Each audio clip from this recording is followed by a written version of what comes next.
My name is Wendy Hein, and I'm a member here at St. John, and I'd like to tell you one of my most powerful testimonies when I had a very impactful God sighting. For those that don't know, I have 6 children, and I am a nurse by profession, and I've worked in various fields, and I think it's important to the story to let you know.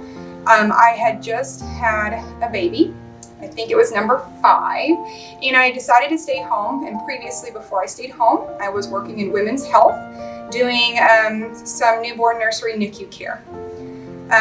If you've ever had a new baby, you'll remember the fog of the sleep deprivation when you're at home and you can't think straight and you're up all night, and I think this was baby number 5, and so trying to handle all the other children in the house while I'm already sleep deprived. And I remember just getting so frustrated one day because they just weren't listening. These kids that I had were not listening to me, and I remember crying out to God, and I said, God, why am I even here? These kids don't listen to me.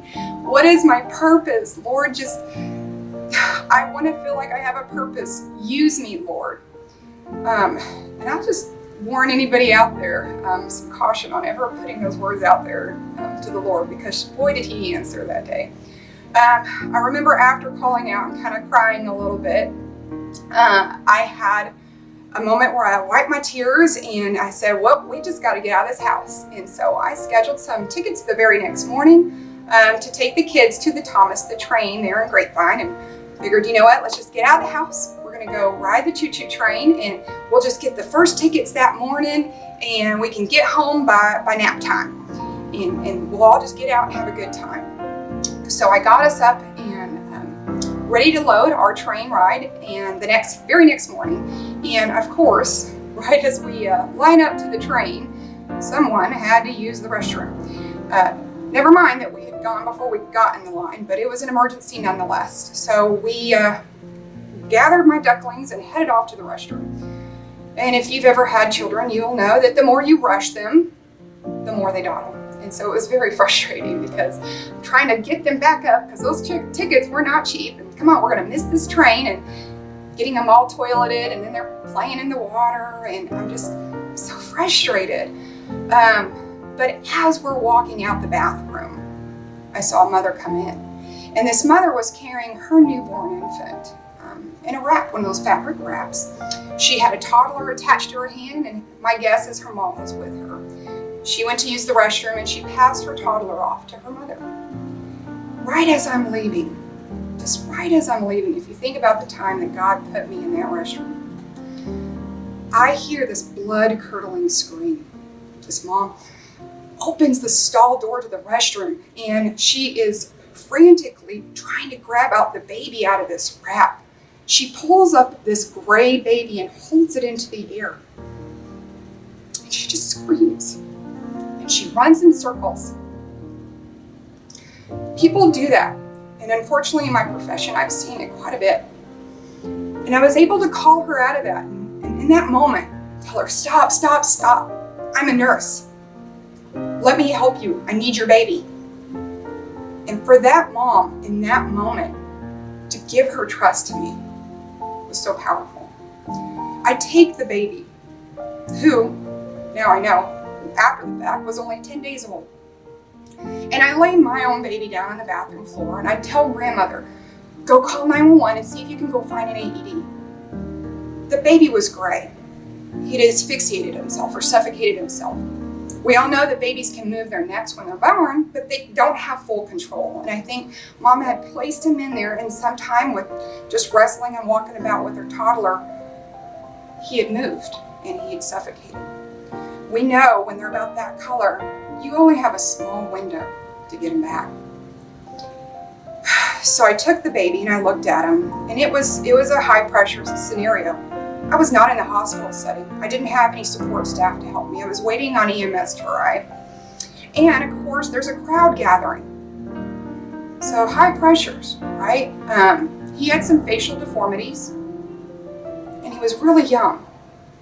And so I like to point that out, because who else would God put in that bathroom that would feel comfortable doing CPR on that kind of a person in that kind of a moment. It was me. He had called me to do that and be there in that moment. And I remember started doing compressions and providing breaths the best I could have given his facial situation. And I remember, with all the crowd around me, the mom did something so powerful. Instead of calling out to God and asking for his help and pleading with him and asking him why, she did the exact opposite. She started praising God in that moment. She said, "Thank you, God. You are a good God. You are a God that moves mountains. You are my God, and you are amazing." And I remember that as she's starting to do that, everybody else around her joined in. And I started crying.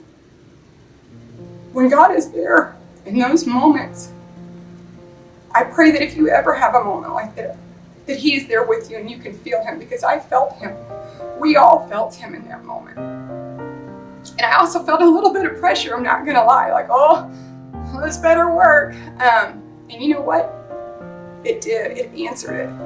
As the praising was happening and people were glorifying God, and I'm doing CPR on this little infant, you see his colors start to reverse. It goes from purple to blue to pink.